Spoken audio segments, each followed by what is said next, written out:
Sabayan mo na ang homework mo ng UPK tuwing Biyernes, alas 7 hanggang alas 8 ng gabi dito lang sa DWBL 1242. UPK.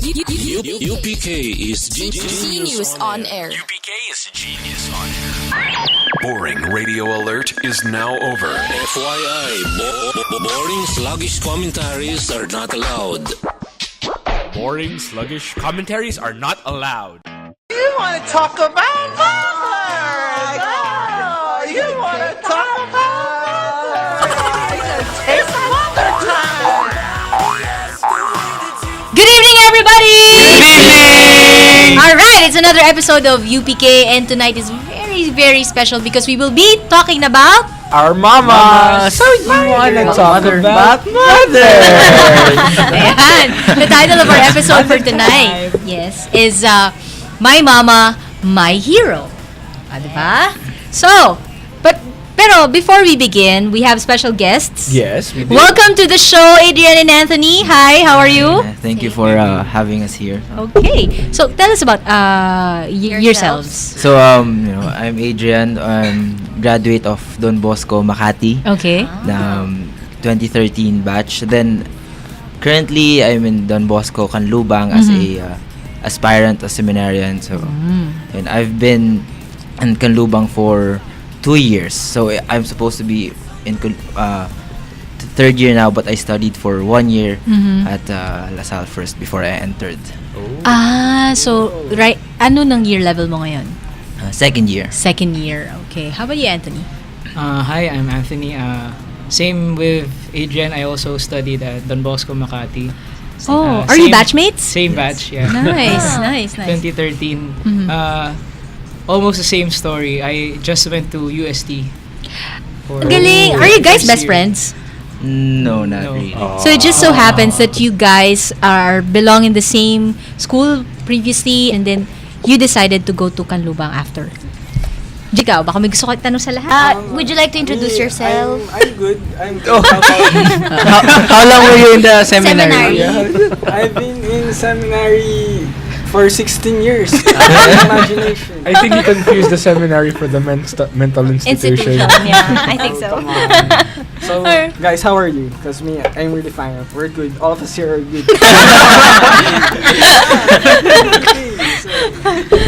I think the answer is, but yeah, how are you guys? You came from Laguna today? Yes. Yeah. All the way from Laguna. And Right. how was your travel? Surprisingly fast. Yeah. Talaga? So we left Laguna at around 11. We were here at around Did you fly? 12. 15. How? Wow. I Ang want to bilis ah. Oh, they were waiting for me all this time. So I si came Father just Chito half an hour ngayon. ago. No, I di ba, left. you came from I Tarlac. left this place at 5:15 this morning. Got to Tarlac at 7:30. Wow. That And then long? I was supposed to give my talk at 9, but I ended up starting it at 10 for reasons beyond my control. Oh. Wow. There were just too many nun. things in between, dances and songs and all the childish stuff. But Father Chito, how are you? This Oh, whole a week and little- today. A little harried today because of the traffic. The traffic started building up, as soon as you get out of NLEX. And it was pretty bad all the way from there. What? It hasn't changed, ano? No. Yeah, but Snaps Sir Father Chito is wearing black again Oh. tonight. Snaps Sir Father Chito. Zane. I'm feeling pumped today, seeing everybody again, and this is what I live for every week, to see you guys and do this. Wow. Like butter on toast. I'm melted. How about you, Kirk? You see, we had our exams this week, and it's been a little bit heavy, but I'm fine. You see, it just goes to show that I can really carry everything. Wait till I'm happy. Wait till we see the grades. That's a different story. Yeah, it'll make me even happier because I know they're higher than the last quarter. Snaps for Kirk. Confidence. Confidence. Yes. All right. At ikaw, Miss Off Shoulder, how are you? Yeah, I'm styled differently today. Curly I'm hair? good, yes. Actually, I almost didn't make the recording today, as you guys know, because I had to go to school on a Saturday. This episode's interesting for me. I like the topic, the idea, so I'm excited to get started. Are you a mama's girl? No. I'm not. That's what makes me excited because I want to hear their stories about their mom. Because me personally, I'm not. So I want to hear other stories. Okay. So, we'll be talking about mothers. Let me throw the first question for everybody. Okay, so whenever you are asked, what can you say about your mom? When I'm asked, kung ano masasabi ko about my mom, I can say that my mom is like my sister. Not just with the way that she is, but yung itsura lang niya, parang magkapatid lang kami. Sa totoo lang. Yeah, that's true. Right? Yes. And she's different. She's very artistic. What about everybody here? Please, tell us what people say about your mom or what you can say about your mom. The one thing that stands out about her. I look like my mom, and I'm gonna say, I'm like her voice too. We're paos. So you're like a girl. Yeah. they say that I'm the male. My mom's the male version of me. Wait, no, you're the male version of your mom. You have it backwards. That's what 16 years in the mental institution does. Oh, yeah. You gotta give him a break. Sorry, I forgot. Use Wait lang. Before that, samahan nyo na rin ng ano yung favorite one-liner statement ng nanay ninyo na binibigay sa inyo. Yan! So, describe your mom and one-liner statement. Sige, James. Anoras ko uwi, anak. Ma'am, uwi ako basta. Anthony. Anak, kain na. Talaga? She's the one who cooks sa bahay niya. Okay. My mother is maybe my best friend because I'm an only child. I don't have any siblings. So you're just like Sir Divi. Hey! Yeah. And she becomes my date when it's Valentine's Day. I can relate to that. When I remember in high school, there's always women selling roses outside of the Bosco Makati. So I get out early, and then every Valentine's Day she picks me up. So I buy a rose. Oh, so sweet. When we meet, hi mommy, happy Valentine's Day. Then we have a simple date in Jollibee, right across Walter Mart. I feel like I'm reading a storybook. It's so nice. It's like a happy ending or something. Yeah. Well, I can pour out my feelings to her, and she just listens. That's good. That's really nice. And I'm a really mama's boy. Oh, mama's boy and proud. Yeah. Is your dad listening right now? Adrian. Well, for me, the first thing that came into my mind was Wonder Woman. Talaga? Why? Because, well, that's what the most people say about her because we are 5. I have 4 sisters. Ikaw lang ang lalaki? And the youngest. And wow! She really is a Wonder Woman. With a small age gap that we have, so my eldest sister is, I think, 25 and I'm 19. Oh, so sunod-sunod kayo magkakapatid. Yeah, halos. Okay. Then maybe that's why people call her Wonder Woman because there came a time when we were all children, so it was really hard to sabay-sabay kayo contain us. So, sabay-sabay kayo makukulit. Sabay-sabay kayo nag-puberty stage. Yeah. Limang Kirk. Ha? Parang limang Kirk. Ay, parang limang Kirk ba? Oo nga, ikaw Kirk. Describe ko si sila mami pwede mo. pa eh. Si Kirk ibang level yan eh. So describe Miss Cindy. I think this is a touchy subject for Kirk kasi it's mama's boy din to eh, 'di ba Kirk? Panganay ka pa. Yeah, that's the thing. Because you see, like there are always these times where I argue with dad, I argue with my siblings, and it's always mom that I can talk to about them. Oh. So like, bakit yung mga kapatid ko ganito? And mom's gonna say, okay lang yan, panganay ka naman eh. Okay, alright, I'll do it. So your mom keeps you grounded. Yeah. Ooh. Ever since then, you've been close with your mom. Yeah, not it's your dad. always been mom. Do you think you're do you think you are your mom's favorite? I don't know. I can't say that on air. I don't know. You can't say that on air. I don't He's being politically correct. Zane. To describe my mom, I think it's gonna be big sister. Cause when people see her, they'll be like, are you sure she's your mom? She looks more like your sister. She looks more like a sister to me though, because she looks really young for her age though. Oo nga eh. You know, I mistakenly, I thought that your lola was your mom, when I saw her. It happens. They think my grandma is my mom and my mom is my sister. Oh. And one-liner is, ayusin mo yung pag-ihi mo, kuya, sa kalsada ka umihi. Yun talaga? Makulit din pala mami mo, no? Don Chito, kayo po. Quotable quote in Tagalog. Pasasaan ba't matatapos din yan? Oh, I nice. remember that. Every time she would say that. When the times were rough, pasasaan ba't matatapos din yan? Wow. And she was right. Words of wisdom yan, Yeah. Father. It stuck. Yeah. Oh. Were you close with your mom? I guess so. Yeah. Yeah. But I wouldn't consider myself a mama's boy. Okay. There's a difference nga naman daw eh. Kasi it's like, I'm sure you're close with your mom, right, Adrian? But then, you're being close with your mom does not equate to being a mama's boy. Kasi minsan, close ka lang talaga sa mami mo. Iba naman yung mama's boy. So what is a mama's boy? Oo nga, sige. Kayo. How would you describe Anthony a and mama's Kirk. How and James, you're a mama's boy. Yes. How would you describe a mama's boy? If you're always clinging to your mom, then you're a mom's boy. Mm. Yeah, I don't even call her mom sometimes. I call her Bay. girlfriend. And even Yeah, in his book, phone, it's when Bay. his mom would call, it says base calling. Yeah. Base calling. Anthony. Maybe you're a mama's boy when you cry. The first thing you call out to is mommy, mommy. That's a good one. That's a good one. And Kurt? Kurt, do you cry? No, my tear ducts were taken out of my eyes. Later though, later. Yeah. No. You see, I always think that if you're a mama's boy, you treat your mom like your girlfriend in a way where you guys share everything together. You guys can play around together. You know, you're just friends. That's it. Okay. Okay. I'm enlightened. Kasi I have only one brother, and I can say that he's half a mama's boy and half not. I can say that he's daddy's favorite eh. So it's like 50%. Oo. The reason why I say that he's only half a mama's boy is because he tries so hard to be away from yung grasp ng mommy ko. So now he doesn't live in our house. He has his own business. He goes out, and then pag sinasabihan siya ng mommy ko, lagi siya nakaganyan. Nakasimangot siya.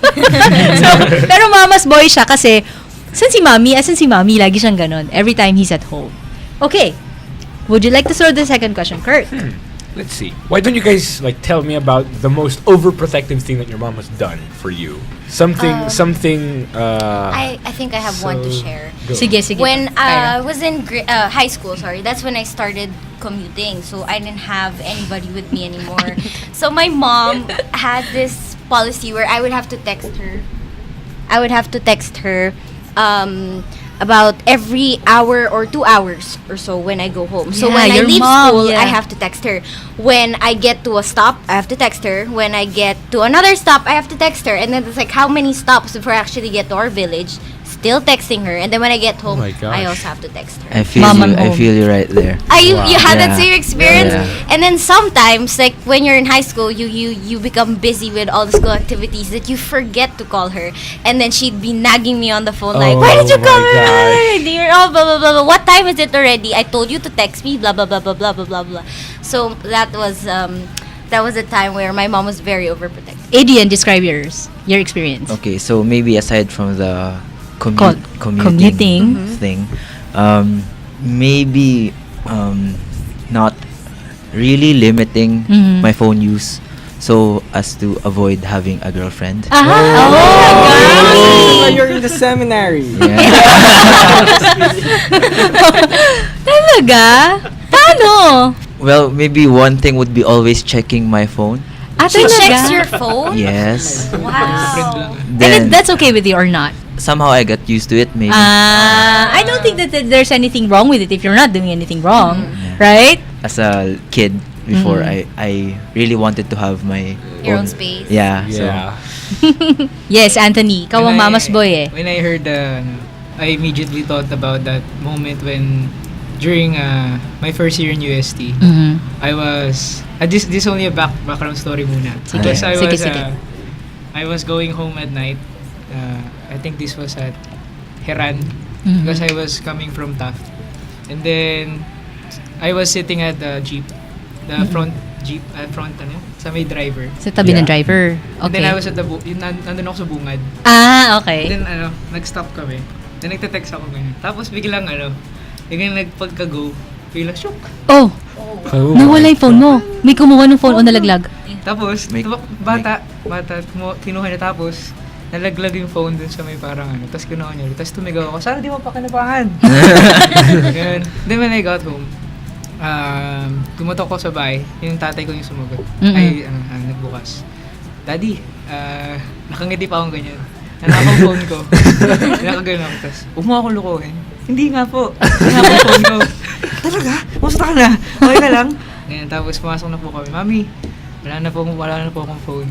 Talaga, ano ba yan? Ano nangyari? Ganyan. Tapos, after that, ever since hanggang matapos ako sa UST, hinahatid na ako sa... Talaga? She made it a point to bring you to school?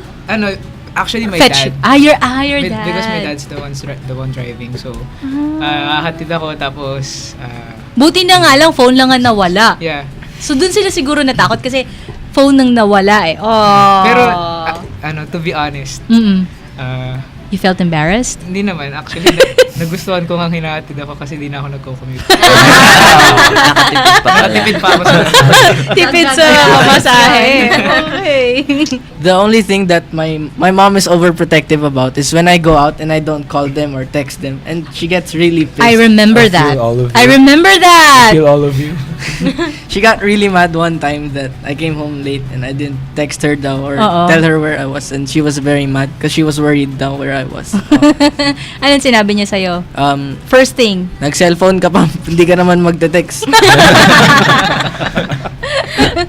Father Chito, kayo po ba may recall kayo? This happened quite late in my life. Well, not so late because I was very young then. You're still very young now, Father. Oh, Yeah, yes, 25 yes. years, remember? Maybe a few years ago. Yeah, a few. Yeah, that was the time when I got, how do you call that? We got held in up on Mount Apo. The first time I climbed Mount Apo, rebels down south held us for 3 days. Your uncle was with us. And when my mother, who was in the States then, heard of it, she wanted to send me all her savings so that I would go to the States right off, even if I was still there in Davao. Yeah. She was ready to part with all her savings just to make me go to the States. Nakakaiyak naman yan, Father. Talaga. Kumbaga, walang presyo na hindi niya ibibigay. Yes. Para lang sa buhay ng anak niya. Yes. Wow. Snaps for Father Chito and your mama. Okay. So, we'll have more questions and more answers, and we'll describe more about our moms when we get back. For now, enjoy this song that we have for you, moms out there. Mama, thank you for who I am. Thank you for all the things I'm not. Forgive me for the words unsaid and for the times I forgot. Mama, remember all my life. You showed me love, you sacrificed. Think of those young and early days, how I've changed along the way, along the way. And I know you believe, and I know you had dreams, and I'm sorry it took all this time to see that I am where I am because of your truth, and I miss you, yeah, I miss you. Mama, forgive the times you cried. Forgive me for not making right all of the storms I may have caused, and I've been wrong. Dry your eyes, dry your eyes, 'cause I know you believe, and I know you have.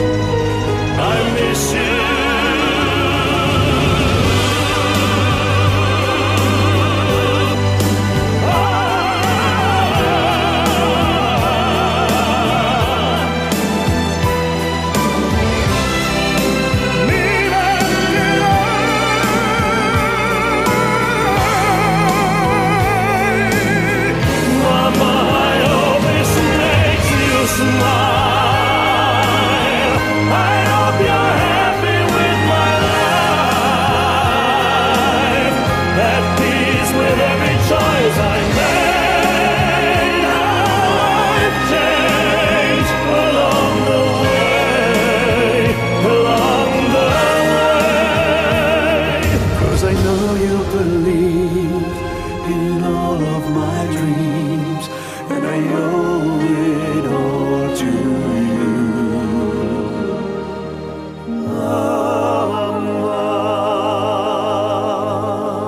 Alright, so good evening everybody, and we're here to give our shout outs to our fellow geniuses on air. Hello and good evening to Vides or Vibes Pedrina of Mandaluyong City. To Ray Anthony Claros from Manila. Hi Ray. And Risty Jane Hukoy Gumaga of Quezon City. A Ram Amante from Cebu. Yeah, and Samuel Roque from Lawak, Pangasinan. Alisa Tria from Bataan. JC Boy Crizaldo of Davao City. Franchette Paynor from Isabela. And hi to Claudine Bathan de Guzman of Lipa City, Lipa. And of course, shout out to Renz Repalda from Valenzuela. And of course, we will not forget happy birthday. Well, tapos na no? Nag-happy birthday Belated. tayo. Yeah, belated happy birthday first of all to my best friend Aini. And then to our aunt Mami Jo. And, to our cousin Dominic. And today, Friday, a very special girl is celebrating her birthday. Happy birthday, Anna Eloriaga. Happy birthday! Wife of Palm. And thank you so much for supporting UPK. Wish you good health, longer life. Happiest birthday. Thank you. UPK. UPK is Genius on air. UPK is genius on air. Hello, everybody. Welcome back. Welcome back! He still got it. Welcome back. Yeah. So, When I was young, me, my brother, and I always go to my mom whenever she goes to the grocery or to the wet market. you go with her. Yeah. Okay. So, marunong ka mamalengke. minsan nga ako na lang eh. Pero, Nice. pero minsan, sinasabi sa amin ni mami, paunti na kami ng paunti kasi dati 3 kami, ngayon 2 na lang kami. Tapos ngayon, ako nilang mag-isa. Sabi ni mami, anak, baka next time yan, iwanan mo na rin ako Kasi 2 yung computer namin sa bahay, tigisa yung kuya ko. So, Okay. hindi na sila bumili ng isa pa para sa akin. So guys, they still do that. They still go to the grocery or wet market with your mom. Yes, pero hindi na makasakay sa grocery cart. Actually nga, minsan hindi pa nga grocery, divisoria pa rin. Yeah. Yeah. You walk around and everything. Yeah. Do you guys go with your mom to the grocery or to the market? Before Before. when we still had time. Ever witnessed her doing the tawad? Ay, Di ba? mom, Yeah. she's an Sige nga, expert kwento mo there. bakit? Mom, she knows all these tiny loopholes. Yung 250 nagiging 100. 300 nagiging more or less 150 na lang. Talaga? 50%, Kurt. Yeah, she has magic. I don't know where she gets. Ako rin may Sige. magic. Pero hindi Sige, yung paano? mother ko yung nagmamagic. Ako yung nagmamagic. Kasi yung shopping list ng mom ko sa grocery, onti lang. Pero pag pauwi namin, parang mas marami yung binili. So, kabaliktaran yun sa'yo. How about you guys? Ever witness your mom make the tawad, let's say, in Green Hills or in DV? Or... I think all moms are somehow psychology majors because they know how to play with the sellers' minds. Yeah. So maybe the two things that came into my mind were the comparison method and the may butal pang method. So the comparison method is 600 sa kabila 450 lang yan eh. Ganyan. Tapos when the seller says, okay, sige na, 450 na lang. Then she uses the may butal pa method. 450, 400 mo na lang eh. Butal ka pang 50 eh. Ang galing ng mami mo, ha? May So, two-step pala siya sa pagtatawad, ha? Now we know. I think pagka dating na panahon, gano'n na rin kami, no? Teacher Oo. reference, yes. Anthony, gano'n din, mom mo? Yeah. Pero, kasi pag namamalengke kami, full family. Like, my dad comes with us. So, nagsisplit team kami. Yung nanay ko, dun siya sa meat area. section. Tapos doon kami sa gulay area. Strategic Para mas maraming makover na. Mas maagang matapos. May game plan. Parang divide and conquer yan. And naalala ko nga yung sa pag-grocery. Social pa dati. Doon pa kami sa Rustan sa Rockwell. Wow. Kasi we're close sa Rockwell. Lalakarin lang talaga. Okay. Then, naalala ko yung mga yung cart na may kotse. Oo. Doon ka ba sumasakay? Oo, sasakay ako doon. Kahit sobrang taba ko na. Tapos yung dad ko kuha lang siya ng separate na cart na pang doon talaga yung bibilin. Tapos yung mom ko kuha ng cart na may kotse. Tas, Para sa'yo? Para sa akin lang. Tapos gagawin kami sa mga Talagang only child ang treatment sa'yo, ha? Yeah. Oh. Father Chito, kayo po, di ba you mentioned before in our previous episodes that your mom does the budgeting at your house. So, describe to us kung paano niya binabudget nga talaga. Paano niya minamagic yung 1,000 sa 2,000 equivalent? I wouldn't know about the details, but one thing I know is she keeps a lot of lists. Oh. Yes, and when she goes shopping, the list must be followed. So Talaga? she wouldn't tolerate the likes of Zane who would magic. Hindi pwede abracadabra ni Zane. One time, my mom, kasi kami naman, nilalakad lang din namin ang Green Hills. Sa baba kami ng San Juan. Hindi kami dun sa upscale San Juan, ha. Kami sa baba ng San Juan. Pag pupunta kami ng Green Hills, nung kakauso pa lang ang Tiangge sa Green Hills, I remember my mom specifically. Saan nyo ba to kinuha? Saan ba supplier nyo? Gaganon siya doon sa tindera. Ma'am, sa ano po? Hong Kong po. Ganun siya. Hong Kong, Divisoria lang yan. Nanggaling ako doon. Kitang-kita ko yan. Magkano lang yan. Tapos, sasabihin ng tindera, magaling pa po pala kayo sa akin, ma'am. Presyo, di kayo magtinda. Oo nga, pwede ako magtinda dito. Alam ko presyo niyan. Bigay mo sa akin ng ganyan. Tapos, my mom won't stop until, sabi, sige na, bigay mo na sa akin ng ganyan. Ma'am, hindi po pwede talaga Ma'am, ay nako, bigay mo na sa akin yan. Magaling ako magbuena mano. Ganun pa yung mami ko. So, eventually, ganun. Binibigay nga sa kanya ng ganung price. I think that's where my mom gets it because our moms are sisters. Our moms are sisters. And her mom is the eldest among all the siblings. So I think that's where my mom gets it. She's also good with making tawad. She also knows, like, yung pasikot-sikot in Divisoria. Oo, yung galing nga ng mami mo ganito yung dun. presyo. Pero may yung patong, gano'n. Mommy's very good with that. And before she used to teach me how to do it, we weren't very good with Tagalog. So nabubulol pa kami, gano'n. De halata, di ba, konyo ka. Hindi, malamang, hindi ba yung part. Sabi, wag na, never mind, I'll just buy it. Okay. What about Zenia? If mothers are good with tawaran and they can do magic, I bet they can do magic in the household too. I mean, Yes. they can organize the bedroom, the kitchen, the whole house. My mom, when she cleans the house, she's gonna tell us, "Diyan lang kayo, huwag kayong gagalaw. Maglalampaso." But how about for you guys? How does your mother arrange the house or organize the household? You see, my mother,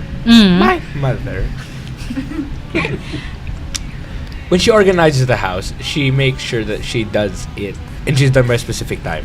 Talaga? Aside from that, she cannot organize our bedroom, as in like us boys. She cannot or she does not want to. She cannot. She cannot. That is one thing her magic cannot work on. When she organizes the kitchen, she makes sure that the spoons and the forks do not mix, and that everything has to be in order. Like all of us, like Zane's mom, all of us need to be in one place. Yeah. Bawal magulo. Yes. Wow. It's a holding area. Naka-layover sila doon. What's kind of scary is that it even works with dad. Talaga? Yeah, as in Also, lahat. he is the holding area. Yeah, all of us are there. We're Serves just him gonna right. watch. What about the two of you? Describe to us, OC ba mami nyo? Yes, in a way. In a way. Kung sa kanya, wag kayong gagalaw, maglalampaso ako. Well, for my mom, tumayo kayo dyan, maglampaso tayo. Iba naman yung diskarte niya. So, sometimes cleaning the house would be a family affair. It would be A way to enjoy each other's company. Yeah, during the weekend. Only child ka. Sige, paano? Paano mag-organize ang mami mo? I'm sure wala siyang masyadong problema sa'yo. Well, yun na nga yung problema. Kasi I'm an only child, so parang I can do whatever I want. Wala akong ano. And then may tag dito. Pag dumadating ako ng bahay, nagbibisa ako kung saan-saan. Dati, bata pa ako, nagbibisa ako kung saan-saan. Di, nandyan na lang yung yung damit ko. Nandyan yung yung damit kong pangbihis. So, kunyari, magbibisa ako sa sala, ganyan. Tapos, hindi, kahit walang tao. Tapos, iiwan ko yung pants ko, ganyan. Tapos, sasabihin sa akin, "Anak, may palaka dito." Palaka. yung pantalon ko. Tapos wala na siya, ganyan. Magic na, nandun na sa labahan ka agad. And then, isang nakakaano, kasi dati, natutulog pa ako sa parents' House, bedroom. Okay. Yeah, so, ayoko na sabihin ko ilan ako lumipat. Won't ask. Wag na. So, kasi yung kwarto kasi ng parents ko is parang stock room din. Andun yung mga mahalagang bagay. Then my mother usually parang puts things on the bed. And then pagdating na ng bedtime, eksakto pagdating na ng bedtime, titingin muna ako, magulo ka. After 10 minutes, talagang na siya. Pwede ka na matulog. Wow. Ang galing! Magic talaga. Nakakapang kasi ewan ko kung saan napunta. Yung parang I think boys are usually clueless about how moms take care of things. My mom and her mom are both OC. I got my organizing skills from my mother. She's so good at organizing na kahit na tipong maglalagay kami ng pagkain sa ref, puno na yung ref, pag nakita mo talaga, pagkita mo, ay, ano to, parang library nakaayos. That's how good my mom is. I think mothers have another type of magic. When you can't find something and then you ask your mom to find it. Yes! They can find it and then hindi mo ginagamit yung mata mo. Deja vu! That happened to me just today. I was looking for the plancha kasi pa-planchahin ko yung polo ni Andre. Sabi ko, tanda ko to sabi ko, Mami, yung plancha. Ayun no. And then there's kasunod pa yun. Pareho kayo ng tatay nyo, hindi kayo nag-aanap. I think may secret may secret huddle ang mga nanay. Pare-pareho sila ng linya, no? I can relate so much. You know, one thing I cannot forget about my mother is that she loves to dress me and my two other brothers up in the same clothes. What's your favorite fashion moment? Kasi before, it was just the three of us. It was me, Kenji, and Kenrick. Sakto kay palat. You see, she made sure that we had all the same initials. KMVS kami lahat. Yeah. Talaga? No matter where it's still KMVS. Tapos, if it's red, it has to be red. Pag stripes, dapat stripes. Yung shorts, pag cut above the knee, dapat cut above the knee rin yung dalawa. Pag shoes, pag bands. Yeah. And how do you feel about that? Usually when we go out, kasi like before, Kenji and me were almost the same height. They're gonna ask, ay, ang cute. Are they twins? No. Dati okay pa kasi cute Pero ngayon? You don't feel like a No, we don't do that anymore. Okay. You don't feel like a stormtrooper. Yeah. With us, our parents did the same thing. We would wear the same outfits, Ate Eric and I. But people don't mistake us for twins because her hair would be... She was the curly one before. I was the straight hair before. And she was a lot older then. So, I mean, a lot older in terms of our age. And physically, I mean. Sorry, Ate. Nilaglag mo yung ate mo. She's behind the camera right now. And what do you call this? We would always have this specific style that would come from our parents. It's always the polo shirt and pants. Or polo shirt and pleated skirt. Like the one with the collar. Yeah, I don't know why our parents love dressing us up in that way. Ganon din ba yung mommy niyo? Did they ever restrict you from wearing yung sobrang baba na pantalon or something? Or did she, or did they allow you to? Okay lang, hanapin mo. Go, look for your, get your own fashion sense. Well, for my mom, obviously, she didn't make me wear the same clothes with my sisters. That would be weird. But for my mom, I think when I was little, she always patterned my clothes with my father. So it was like I'm mini me of my father. So I was always wearing a polo shirt, then jeans. It was always tucked in. Then I would even have the same haircut as my father. Wow, what a coincidence. Me and my two other brothers and my dad all have the same haircut. Yeah.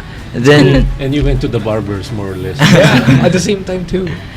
Then when I was in high school, when I would go out, sometimes I would like to choose my own clothes, but then before I go out, sometimes she would check na that shirt is too old already. Wear a new one, or that doesn't look good with your shorts or something like that. Talagang fina-fashion police ka niya. Yeah, but sometimes it would also be my sisters who would criticize my clothing. But then when I was in college already, parang sige na, malaki ka na kaya mo na yan. Hindi ka na nila pinakailaman. Is it the same for you, Anthony? Same with yung about with daddy. Kasi ginagawa niya akong parang mini me. So, kapag kahit sa same shirt, like, bibili lang si mami ng extra large ng version ng Talaga? Pareho kayo ni daddy mo? Parang ganun. And your dad doesn't mind? Yeah, because I look to him as a kuya also. Kahit wala akong brother. So, parang, best friend ko rin si daddy ko. And then,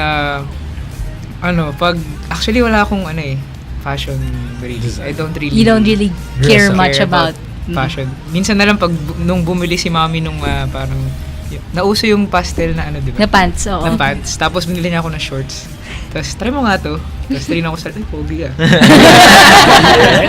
Okay. Sabi ko, okay din pala to. Nahin ko lang na Tapos, tinatry ko yung mga John Lloyd look.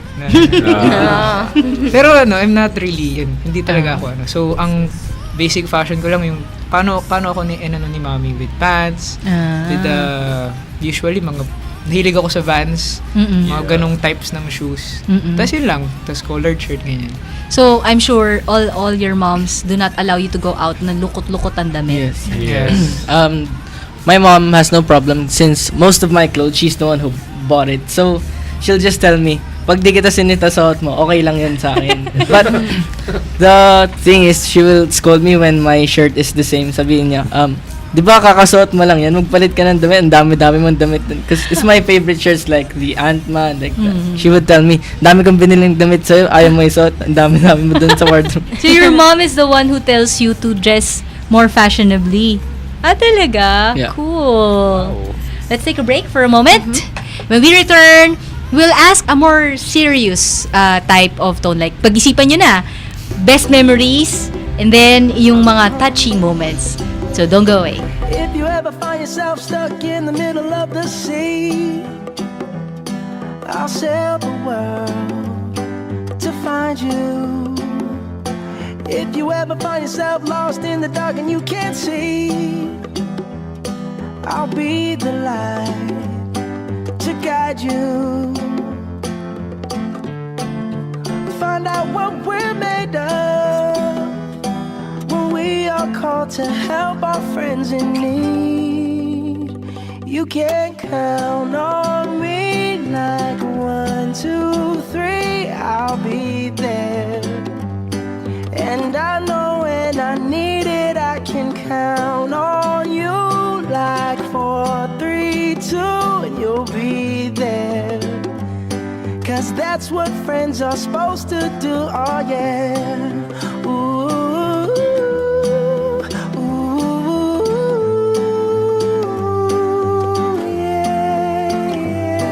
If you're tossing and you're turning and you just can't fall asleep, I'll sing a song beside you.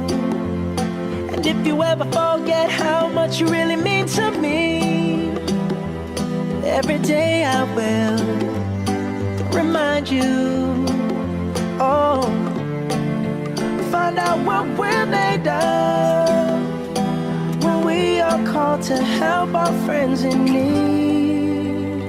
You can count on me like 1, 2, 3, I'll be there. And I know when I need it, I can count on you like 4, 3, 2, and you'll be there. 'Cause that's what friends are supposed to do, oh yeah.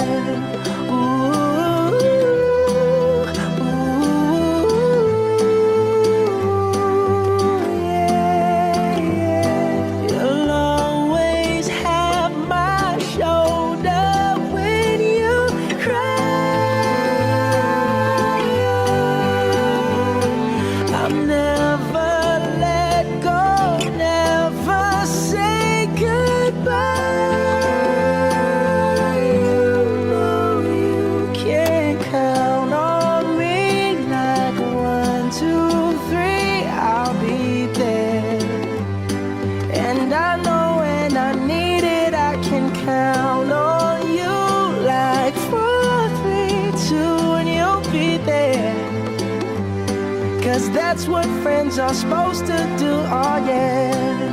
Ooh, ooh. You can count on me 'cause I can count on you. Hello, welcome back. You're watching UPK, and if you don't know, it's a mother's episode. We're talking about mothers! Okay, Zane, would you like to throw the first kind of serious question? What is your memorable trip with your mom, yung kayong dalawa lang? Every month, meron kami tinatawag ni mami na Saturday. Kung sa Saturday? school, yeah, Saturday. Kung sa school mayroong every first Friday of the month ay may gym mass kami. Kami ng mami ko. Every first Saturday ng month, we have this so-called Saturday. So, yung pinaka nakaka-touch talaga is when we watch the Etiquette for Mistresses.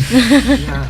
We always watch the kind of movies na OPM kasi my mom loves to watch Filipino movies kasi whenever we watch the whole family, it's the majority's choice, which is hindi naman namin type yung mga OPM movies, so we watch Mga Filipino movies. Yeah. So we watch my mom's genre of Kayong dalawa lang. Yeah, only us. My most memorable trip was when me and mom spent the whole day in Divisoria looking around.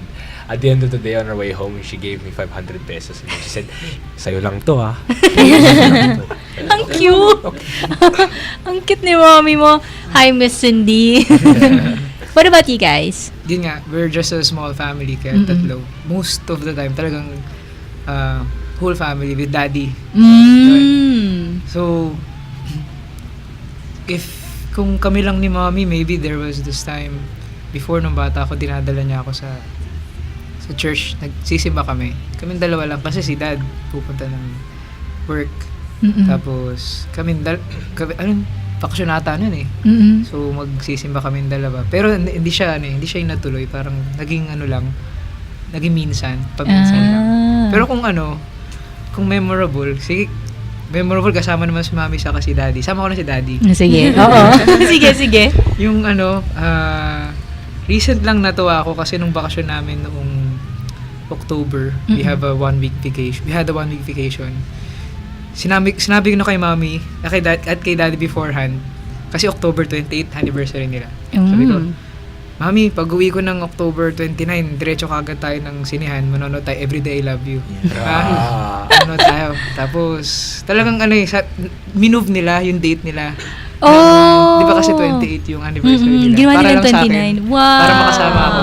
So sweet. So, parang, nung nanood na kami, mas kinikilig pa ako sa nanay ko. Yung, alam niyo po yung tipong kinikilig na namamalo. Ayan na si James!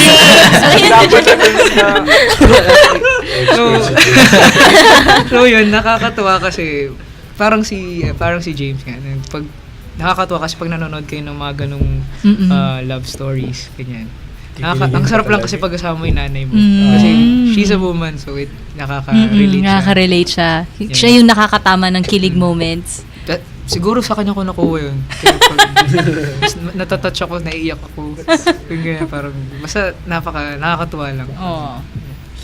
Well, for me, the first thing that came into my mind, there are two things. The first thing that came into my mind was before the first day of, I think, first year high school, or grade 6, I'm not sure. But my mom took me out on a somehow date. So we ate the whole day. Then we ended the day with a movie, meeting the Robinsons. Meet the Robinsons. So maybe parang tumatak sa utak ko yung day na yun kasi maybe siguro yung dahil rin sa movie because kind of family movie. Then maybe the next trip was a week after I got my braces. I really lost a lot of weight. So masakit kasi. I was in college, so I was in a dorm. So what my mom did was she went to my dorm, picked me up, then we went to Nuvali. Then she said na parang kailangan mong bawiin lahat ng nawala sa'yo. So we ate in Army Navy, then we had Serenity, then nag-grocery pa kami, lahat yan, sige, ubusin mo this week, ha. Ang cute! So, yeah. When I was younger, my mother would take me to Robinson's Galleria, and I think there's a small roller coaster there inside. And being a kid, I was so small, so it was really fun to be with your mom. She was holding me tight while I was enjoying the roller coaster ride. So that's the one that became most memorable to me. Mine is when my mom was pregnant with Amy. Before masunog yung palengke, yung Agora sa San Juan, I remember my mom bought me and my sister, but my sister wasn't with us, a pair of sandals. Tag-isa kami. Mas madalas kasi ako, kulay pink. My sister will get yellow. Ganon. Even though my favorite color is blue. But I don't tell her because I don't want to hurt her feelings. Yeah, I don't want to break her heart by saying, ayoko ng pink. But that's the most memorable for me kasi very seldom ako magpabili talaga eh. Yeah, and yun. And when we were there, talagang she made it a point, bumili ka ng, ito, bibilang kita. Ito, ganyan. Don Chito, you? Oh, not much of a trip, but it was memorable all the same. When she would take me to church, and that was a long walk back in the province. I just remember that, I consider that memorable because that was the tightest hug I got from my mom while walking from home to church. And it was always the same. Another memorable trip that I'd really like to share. It wasn't really just one trip. Kasi before, when we used to live in Santa Ana, hindi pa uso yung internet back then eh. I mean, not as much as it is today, pero it was already there. Every Saturday, we would go to Video City, if you guys are familiar. Where we get to rent movies. Yeah, so it's just me and my mom kasi I was the biggest one eh. I was the biggest one and I was the only one who was allowed to go out. So my dad would be left alone to watch all the other kids. And then me and mom would stop by Mini Stop and then we'd buy chills. And after we'd go all the way to Video City and then we'd like get at most three DVDs. One time, it started raining hard while we were walking home, and then we had the plastic bag and everything. We're like, ano ba yan? It's raining hard. And then when we got home, the videos didn't work. None of them worked. And then we were like, Mom was like, okay lang yan. We're not gonna pay for any of that. We're just gonna return it. So that's what we did. James. Next is, there was this time, because my mom usually allows me to go to wherever I want. Or magpapalam ko may lakad akong ganito. Then, yung mga kasama ko, they would often ask me, uy, ikaw, hindi ka pa ba hinahanap ng mami mo or something like, uy, okay lang ba? Nasa labas ka pa ganitong oras? Oo, okay lang. Then, they would, sure ka, hindi ka hinahanap ah. Then I would say yes. Then when I get home, my mom's just gonna ask me, anak, kumain ka na ba? Then, usually I will say yes because it's already late and we usually have already eaten our dinner outside. Then, one time, there was this time when I got home and I haven't eaten dinner yet. Then, the routine, my mom would ask me, anak, kumain ka na ba? Then, when I said no, my mom was already sleeping then. Then she woke up just to cook for you. Yes, and is that the most touching moment? Yeah, the most touching moment. How about you guys? What's your buntong hininga moment mo most yun? touching moment? You see, one time, my mama and my mom. My mom is like my mom's mom, so she's like my grandma from my mom's side. My mama and my mom took me to this like surplus Japanese store where I bought a Pichu and a Jirachi plushie. And then after that, when I took it home.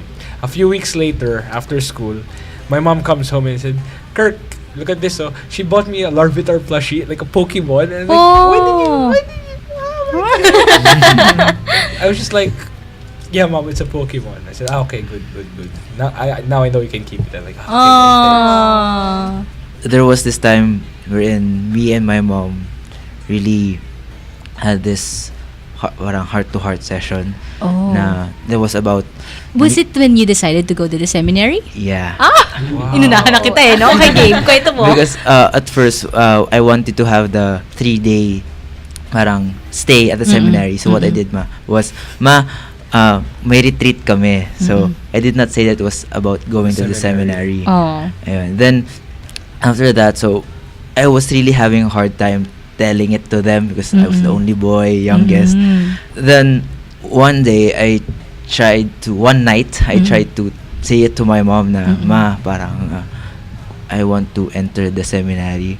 Then she burst into tears. Na, parang she said na parang bata ka pa lang, isa na yun sa mga pangarap ko para sa'yo. Wow. But then, of course, my dad was kind of at first opposed to it.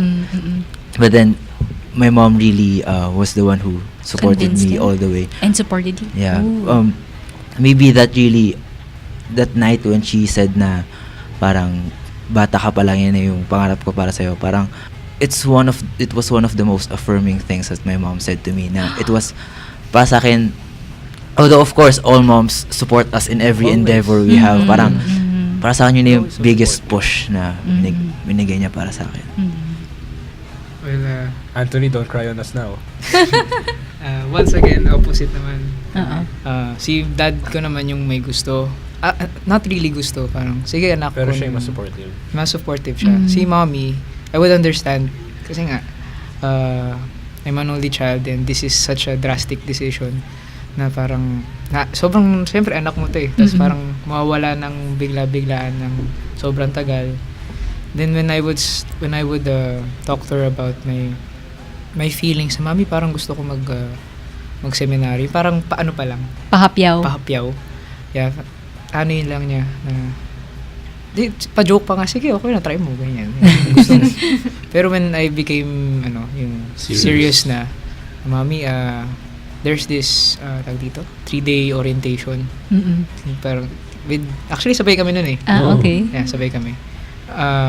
I said it to her, kasi binigay ko sa kanya yung letter yung reply slip. When you go out. So, ano to?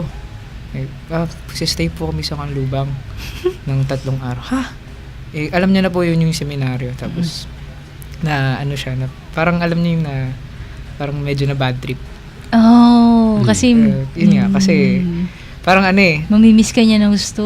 Tsaka, hindi lang siya yung parang retreat na alam mo ba, kasi parang papapyaw na nga ng parang seminaryo. And then, parang, when I came back, I felt a little bad because I saw her crying.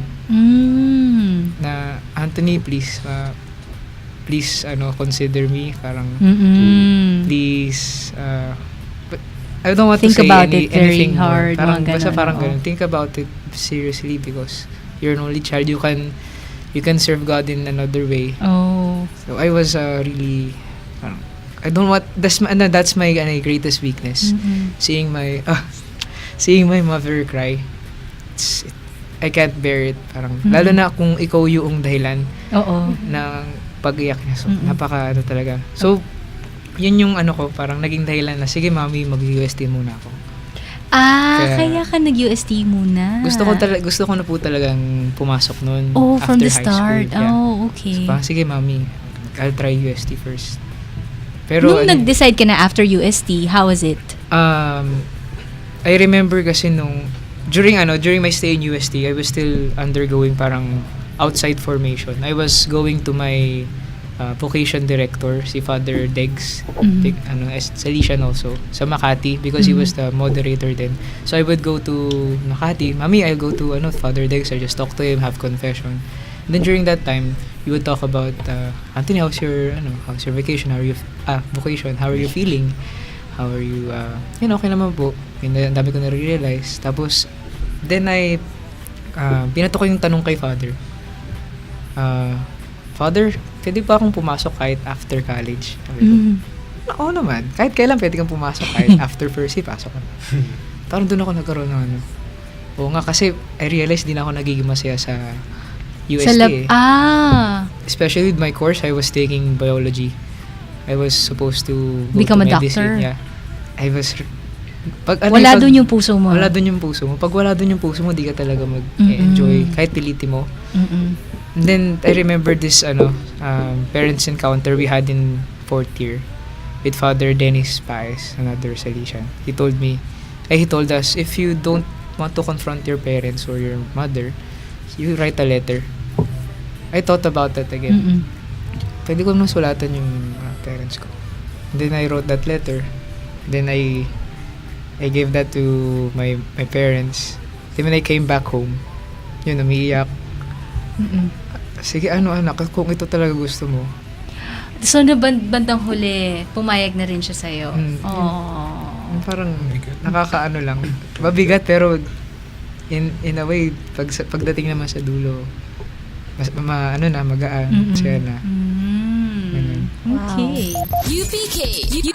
UPK is Genius on air. UPK is genius on air. I think the touchiest moment, kasi me and my mother aren't mushy and sweet too, so Kaya ka pala ganyan. yeah. Mm. The Ikaw yung touch naging mashy, ano? touchiest moment was when I was hospitalized 3 years ago, I think. Mhm. So I was in the hospital bed and I was saying, "Mommy, I love you," like that, and Aw. I could see it in her eyes that she couldn't bear to see me in the hospital bed. And then she, like, father, that's the time I received the tightest hug From your mom. from my mom. Oh. Wow. I think the most touchy thing I had with my mom is when we would fight.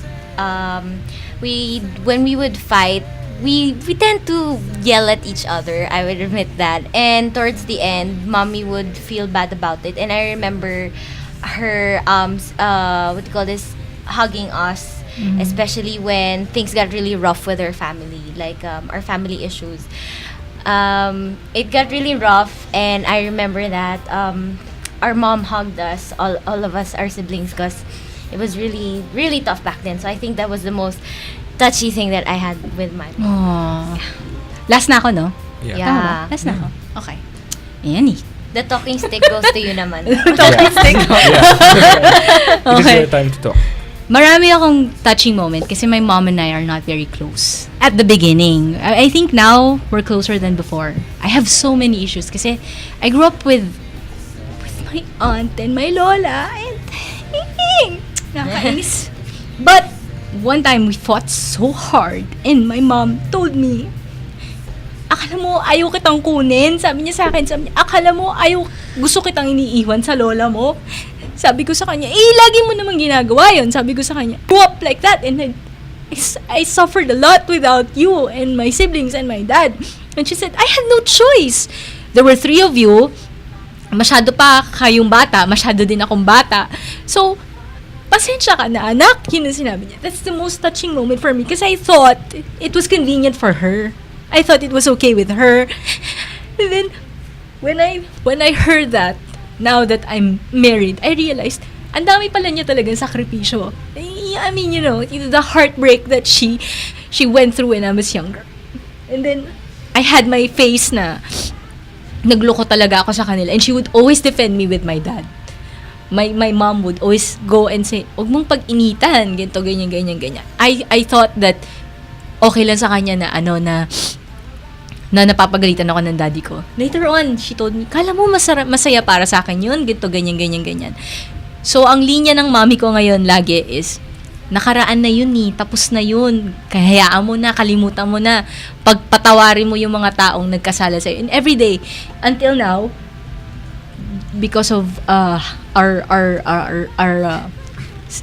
fight, she would always tell us, yung mga kamalian ko noon, patawarin niyo na ako ha, patawad ng mga anak ha, kasi ganito ganyan. And I have more appreciation of my mom now after that. Hindi. Okay, so the next question, that was really touching. For you, mama's boys, how do you show your affection to your mom? Because me personally, not very showy, and that I'm not very close with my mom, so I don't really say the I love you anymore. We used to say wabber instead of I love you. That was like our Sugar terminology. moments. Yeah, our sugar moment, wabber. But now we don't really do it as much. So for you guys, how do you show your love or your affection to your mom? How are you sweet towards your mom? Actually, guys, I think she's the sweetest one in the family. Ay, talaga? Yeah. No, So but no for one- no you, one you would can have outsweet that her. moment where you'd want to hug your mom like extra longer or say something that you don't normally tell your mom. Did you ever have that feeling? Yeah, actually, this was when we went to Korea. Kasi like, we went to duty free and we were already at the airport and I was so excited to go home kasi it was one whole week away from everybody. It was a new culture, new people. I was afraid and everything. Like I was there. And like I saw this like mirror. It was also expensive. It was like $50. I don't know it, but I only thought about mom. Oh, so you bought it for her? Of course. Oh. You know, I think that was the heaviest thing in the bag. The mirror? But you were willing to bring it. Yeah, it was like the flip on your. Okay. Maybe for me, Sabi mo, di ba hindi masyado sweet? Pero may sweet moment yan eh. siguro things changed when I entered the seminary. Maybe I tried to be a little sweeter to my mom in my own little ways. So sometimes when at the house during vacation, mama would still be preparing the food and we would be somehow yung iba kumakain na. Kahit adults na. So what I would do is I would get some food for her. Susubuan ko siya minsan, gano'n. Sweet ah. So ayun, so maybe yun, ngayon pa lang nagsisimula yung sugar moments namin. I like that description. For me, there was one isolated moment. I think this was 2 years ago or 3 years ago. Yeah, 3 years ago. I was, during that time, nakahiligan kong tumula ng Tagalog kasi na-inspire ako kay Mami, kay Baltasar. Nabasa ko yung Florent Planted Laro, sarap tumula ganyan. Then it was Mother's Day. Sabi ko, alam niyo yung pag nagpo-flow yung inspiration ng lahat kinuko, sinasagap mo lahat. Nakasulat ako ng tula. Inspiration, sinasalit. Hugot na naman dun Sorry. Okay. Nakasulat ako ng tula sa kanya. I saw her really appreciate it because it's one of the one of the most heartfelt things that I gave her because it was my own creation from my heart. Ganyan. Tapos yung sugar moments namin kasi I really didn't have any girlfriend or okay. Parang lang. Siya lang talaga naging babae sa buhay mo. Well, there were pero hindi yung serious talaga. So, kaya kapag lumalabas kami ni Mami, kukunin ko palaging kamay niya. Yung ganun, na lock. Tapos, minsan, pa niya, nag-ano pa siya, tatanggalin niya. Mami, dali na, gusto mo holding hands. Kaya kasi, alam mo naman, ikaw na lang pwede ko yung holding hands ngayon. Yung ganun. Kasi, syempre, alam nga naman, may iba pa ako yung holding hands. Parang gusto ko lang ma-feel na hawak ko siya, kasama ko siya. Yun yung yung way ng pagiging sweet ko sa kanya. Ang holding hands na ganyan. Zane, ikaw, paano kayo maging sweet ng mommy mo? Aside from the fashion. Yeah, I don't really show it that much. I'll just tell her, I'm going na. I'll try to be home early na. It's the only way I can show how I love my mom. Oh.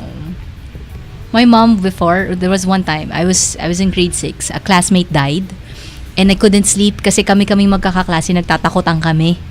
Dun sa, andyan si ganyan, dadalawin tayo. Nandun siya sa CR, nagpapakita siya yung mga ganun takutan.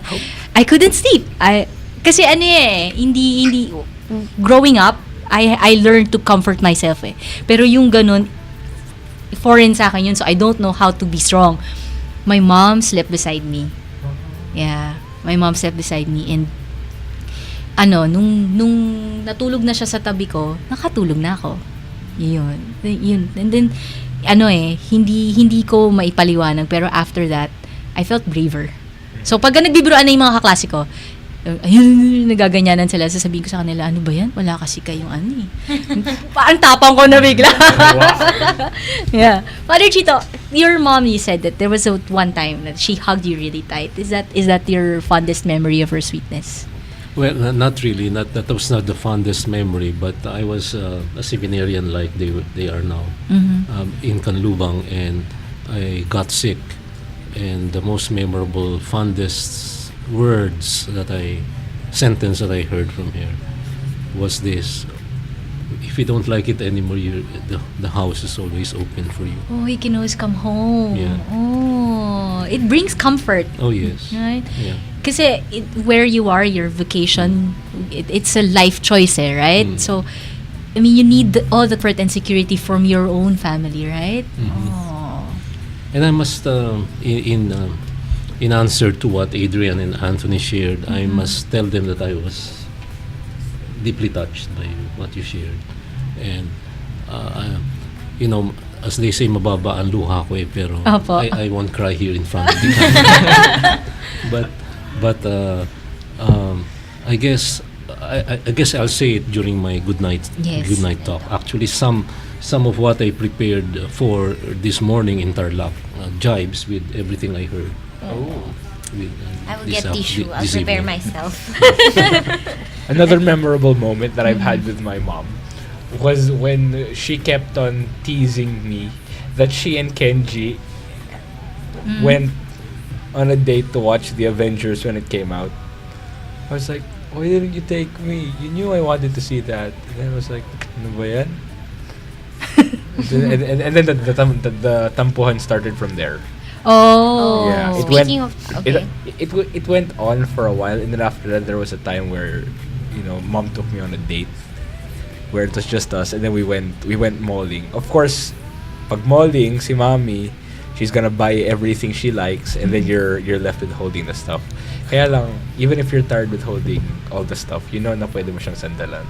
So, yun yung tampuhan moments. Yeah. Oh. Anybody, nagkaroon ba kayo ng tampuhan? Kami ng mami ko marami. A lot. Oh, Yeah. Kayo, how about you? Would you like to share? Come on. Kanina pa tayo nagsha-sharing no? Yeah. Pero tampuhan moments. Yeah, tampuhan tampuhan moments. Yung tampuhan moments is kapag minsan hindi ko masyadong nakakamusta siguro yung mom ko na parang ba't hindi ka nagte-text gano'n minsan, or minsan umalis ako ng walang paalam, parang hindi ako nagsabi sa kanya. So parang pag gano'n, invisible ako sa mama ko. Tapos ang bridge namin, paano ba to, ang magiging wingman ko nun is si Papa, na parang kuwari kumakain kami dinner, so parang hindi ako kinakausap ni mama. Tapos parang sabihin ni Papa, "Oh Adrian, may gusto ko bang sabihin kay mama mo?" Tapos siguro Bridge pa parang doon nagsimula na parang, "Ma, sorry, ganyan to." Tapos although hirap ako magsabi ng I love you kaya sa mama ko, parang hindi kami talaga ganun. Parang so ang haba ng sorry ko, sa dulo parang mga 3 malalim na hinga. Ako, I love you, ma. What about you? Kami, siguro source ng tampuhan yung pag-uwi ko ng bahay. Sobrang gabi. Hindi naman. Yung what I mean is, pag-uwi ko ng bahay, nakakalimutan ko na mag-kiss. Hi, mami. Mag-show ng Mag-show ng affection. affection. Yung didiretso na ako sa, bibis na ako sa kwarto ko. Ganun. Yung di ko man lang sila inaano. And then, parang si Adrian. Merong isang time, I was a kid, I think. Talagang napaiyak ko nanay ko ata. I don't know what I did or I don't quite remember. Pero yung talagang nasa kwarto lang si mami, sumiiyak siya. Tapos, sabi sa akin ng tatay ko. Yung tatay ko naman, straight face. Nak, mag-sorry ka dun. Ginanon ako. Sige na nga po. Tapos pumunta ako dun, tapos kasama ko ata daddy ko na yung sumuporta. Punta kami dun, tapos reinforcement siya pag kunyari Then pagpasok ko dun, mami, sorry na po. Hindi ko na nasabi I love you. Niyakap ko na lang siya. Mami, I'm really sorry. Sorry na po. Hindi ko na po ulitin, ganun. Yung ang sarap lang yumakap. So ganun na kayo nag-reconcile, no? Okay. I got a tip for these 2 young men here. Yes, Father. You know, according to studies, those who end up being very closest to their parents, especially mother, are priests and religious. Those who leave home end up becoming closer emotionally, psychologically to their mothers. Ganun din yung mga nagiging saint, right, Father? Yeah. A lot, or I think majority of the saints are close with their mom, or that their moms are the one who was praying so hard for them, right? Yes. Like Saint Augustine, Saint Monica, Saint John Bosco, Mama Margaret. So, we'll take a break, and when we come back, we'll read to you guys our letters to our mother, and then we'll have the good night talk later on. Don't go away, UPK will be right back. Traffic ba ang problema mo? Mamaya ka na lang magalit. Bakit hindi ka makipagkulitan sa amin tuwing Biyernes? UPK 7 to 8 at DWBL 1242. UPK. UPK is Genius on air. UPK is genius on air. Welcome back to our show. And now it's time for our heartfelt letters sa aming mga munting hero. Hindi sila munti, no? To our mama, our heroes. Who would like to start reading the letter? Go, Zayn. I think I'd like to start since mine is probably the lightest letter. Among everyone? Okay. Thank you, Mom, for being there even if we can't say that we are that close, and being the best mom I could wish for. Although we don't connect as much and we seem like galaxies apart. I love you still. Also, I'm really sorry for being makulit at home and your nagging feels like a drag. I know that you're doing it for me. I love you. And also, thank you for giving birth to a legend, me. So, mine is kinda different because my mom wrote also a letter for me. So, here it goes. Dear Bunso, the cutest kong bunso. Uy. Thank you, Isa Mom. lang naman yung bunso ninyo eh. Kaya nga, cutest eh. So, just wanna say I love you and that I'm so proud of you. You and your kids are God's greatest blessings to me and Dad. And Mom, you're also the greatest and the cutest mom I ever have. And also, you usually say that, anak, wag ka muna magkagaya sa mga kuyang may girlfriend na. Well, I don't have a girlfriend. Yet. I just have a crush on someone and maging kung ano man mangyari sa amin, you'll always be my girl. Thank you. Who would like to start? Do you have a letter, Anthony? Okay, so first of all, mommy, I won't stop saying this to you, and I believe ever. Thank you.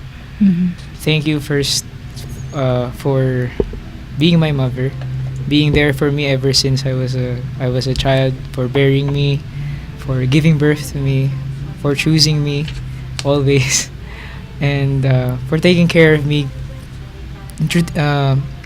introducing God to me.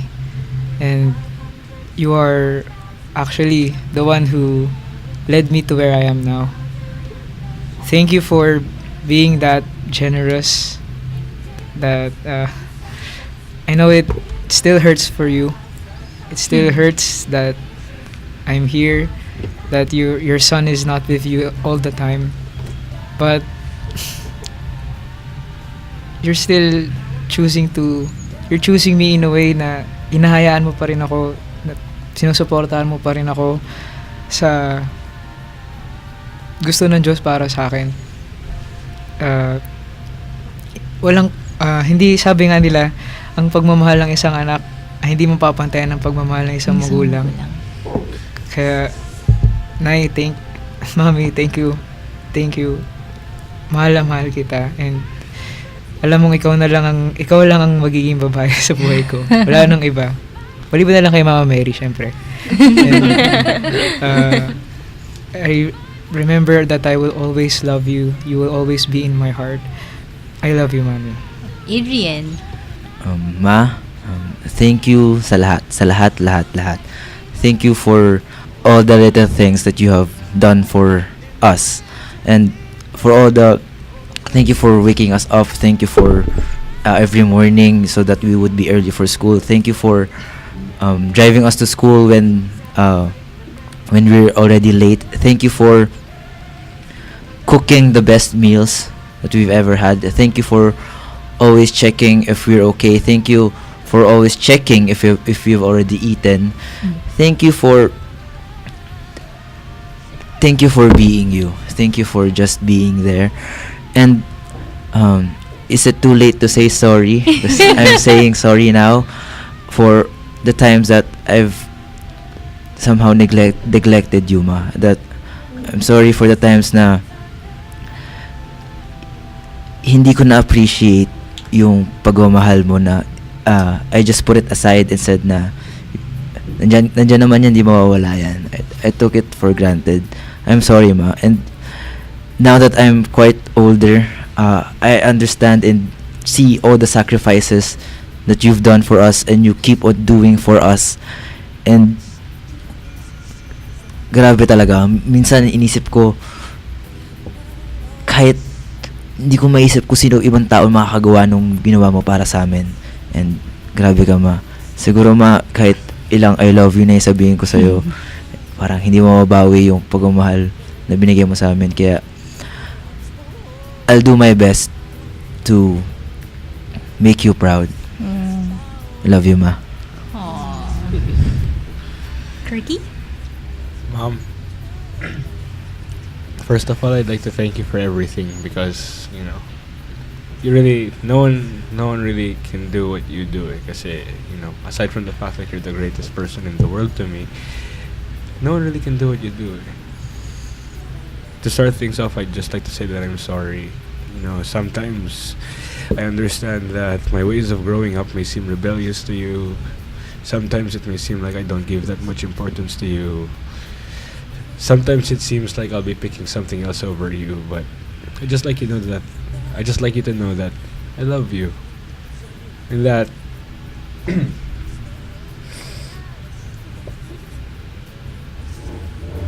yeah. I love you. I'm sorry for all of the heartache and the pain that I caused you before. I'm sorry for the times that I wasn't able to catch up to you, or if I wasn't able to make you feel okay. I'm sorry for all of it. And I love you. Thanks for everything you did to me, Mom. You will always be the greatest person in the world to me. I thought Kirk was crying. I was waiting for it. He's crying on the inside like a winner. Well, like a winner. I have a letter for my mom, and this is the second letter that I will give her. The first one, we had both our hearts broken with that first letter. I didn't intend for her to read it, or maybe I did. I don't remember. But anyway, my letter goes like this: Dear Mommy, I want you to know that I'm very proud to be your daughter. And this is the second letter, but I assure you this is better. In the past, I found it difficult to get along with you. Now I realized nothing compares to the love of a mother. I am sorry for all the painful words. You are a magnificent woman. Your strength, discarte, hard work, and faith in us is the reason why we are here now. You have sacrificed so much, and none of us can do the same for our family. Thank you for loving us endlessly, and thank you for teaching us resilience. I love you, Mommy, so very much. Of all the gifts that life has to offer, a loving mother is the greatest of them all. Oh, yeah, that's Yes. true. Your mama truly is your hero. Okay, thank you so much. Thank you, Adrian. And Anthony, but we haven't ended. We'll have the best part. It's time for our good night talk. So don't go away. Getting old is mandatory. Growing old is optional.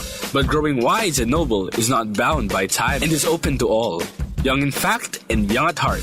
Time now for some words that uplift the soul and enrich the heart. Time for GNT. Good night talk from our kalakbay at katoto.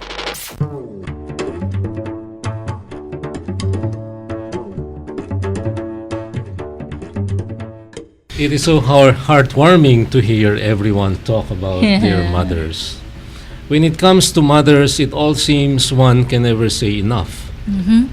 Somebody said that God cannot be present to everyone every time and everywhere, so He created mothers. Don't you agree? Yes. It may not be all that scripturally and theologically correct and precise, but hey, what you just said, all of you this evening, seems to prove it beyond doubt. Mothers are like soft pillows. When I felt the need to have a warm, welcoming lap to lay your weary hand on, Mother was there. Mothers are like punching bags. When you were searching for someone to blame or just release all your frustrations, Mother was there not to defend herself or judge you, but merely to listen and soothe your aching heart. Yeah. Mothers are like superheroes, just like a number of you said. They can make little miracles every day. When money runs short and food supplies run low, they know whom to run to and pull off no mean little feats that can only be the equivalent of the proverbial multiplication of loaves. Mothers are like wise judges. They preside over sibling petty quarrels and without taking sides, manage to make everybody quiet down and nurse one's wounds quietly and with dignity. Mothers are like supply depots. If you needed a piece of cloth, she had it. If you wanted some loose string, she would find it for you. If you needed something, she was ever at the ready to look for it. And when she had none whatsoever to give, she gave what she was best at. Her understanding, her sympathetic ears and eyes, and above all, her heart. You see, and here I would like to take back my word, God is present everywhere indeed, and He, I think, chose mothers to be His stand-in, His most credible representatives. Mothers are like sponges. They simply love to soak up on your stories. They love to listen to all you have to say, whether or not they were worth their while listening to. They even soak up on your anger and negativity.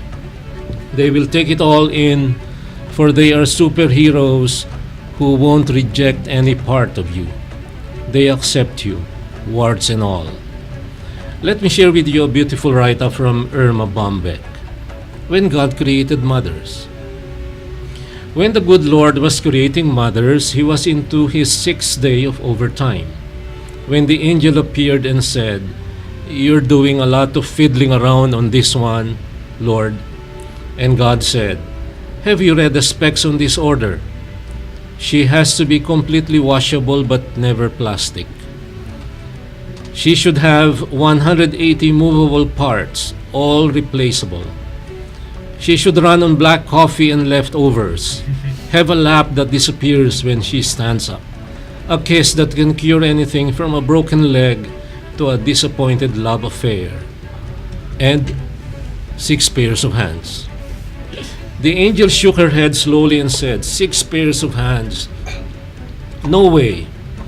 It's not the hands that are causing me problems," God remarked. "It's the 3 pairs of eyes that mothers have to have." "That's on the standard model?" asked the angel. God nodded. "1 pair that sees through closed doors when she asks, 'What are you kids doing in there?' when she already knew. Another here in the back of her head that sees what she shouldn't but what she has to know. And of course the ones here in front that can look at a child when he goofs up and say, 'I understand and I love you,' without so much as uttering a word." "God," said the angel, touching his sleeve gently, "get some rest tomorrow." "I can't," said God. "I am so close to creating something so close to myself. Already I have one who heals herself when she is sick, can feed a family of 6 on 1 pound of hamburger, and can get a 9-year-old to stand under a shower." The angel circled the model of a mother very slowly. "It's too soft," she sighed. "But tough," said God excitedly. "You can imagine what this mother can do or endure. Can it think? Not only can it think, it can reason and compromise," said the Creator. Finally, the angel bent over and ran her finger across the cheek. "There's a leak," she pronounced. "I told you that you were trying to put too much into this model." "It's not a leak," said the Lord. "It's a tear." "What's it for?" "It's for joy, sadness, disappointment, pain, loneliness, and pride." "You are a genius," said the angel. Summarily, God said, "I didn't put it there." God was not the author of those tears. Yes, God wasn't the author of that tear. God did not create mothers to suffer on account of us.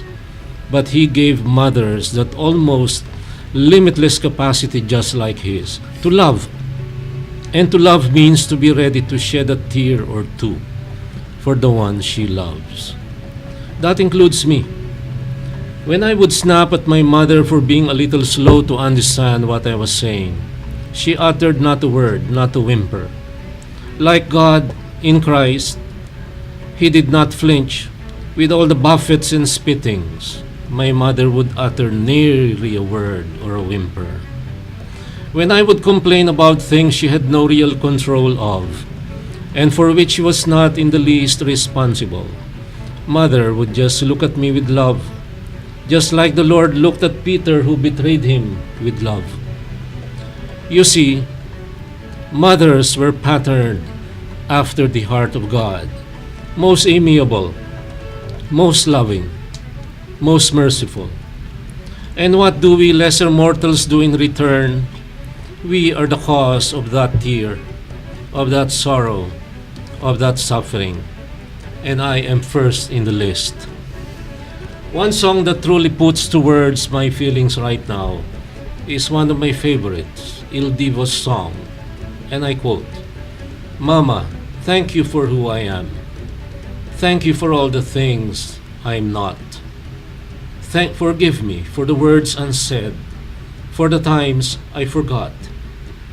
Mama, remember all my life, you showed me love, you sacrificed. Think of those young and early days, how I've changed along the way. And I know you believed, and I know you had dreams, and I'm sorry it took all this time to see that I am where I am because of your truth. I miss you. I miss you. Mama, forgive the times you cried. Forgive me for not making right all of the storms I may have caused. And I've been wrong. Dry your eyes. Mama, I hope this makes you smile. I hope you're happy with my life, at peace with every choice I made, how I've changed along the way. And I know you believed in all of my dreams, and I owe it all to you, Mama." Yes, my dear young friends, every tear my mother ever shed has a name, and it's me, and all the rest of us siblings. Your mother shed copious tears, and they are tears of love, no more, no less, and not much else, exactly the same as God loves you, unconditionally, for all time. And this, my dear young friends, is your kalakbay at katoto Don Chito saying, good night, and God bless you all. And God bless all the wonderful mothers in this world. Good night. Good night. UPK. UPK is Genius on air. UPK is genius on You can count on me like 1, 2, 3, I'll be there. And I know when I need it, I can count on you like 4, 3, 2, and you'll be there. 'Cause that's what friends are supposed to do, oh yeah. Ooh,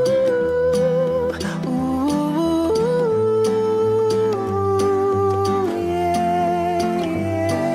If you're tossing and you're turning and you just can't fall asleep, I'll sing a song beside you.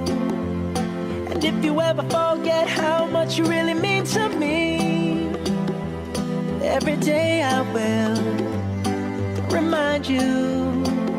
Oh, find out what we're made of when we are called to help our friends in need. You can count on me like 1, 2, 3, I'll be there.